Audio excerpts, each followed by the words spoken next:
مصر لن تسقط ان شاء الله. ومش احنا بس، احنا على راس، مش هنسيبها تسقط باذن الله.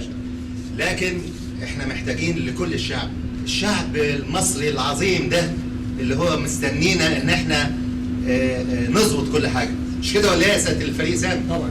فاحنا ان شاء الله مش احنا يعني كقوات مسلحه، احنا والشعب، كل الشعب لازم يتكاتف. احنا يعني صابرين صابرين صابرين عشان مصر يعني ما يتقالش عليها انها. شايفين اللي حوالينا، الصورة تظل حلوة. شايفين حضراتكم اللي حوالينا، عايزيننا نبقى كده؟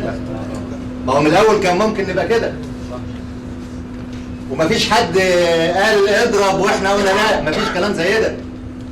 وانا ابقى خايل لربنا عشان اقول حاجه تانية.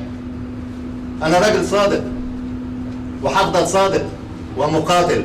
40 سنه بقاتل، اكتر من 40 بقاتل وهقاتل. هقاتل اولا عشان مين؟ عشان ربنا وعشان مصر، مش عشان حاجه تانية.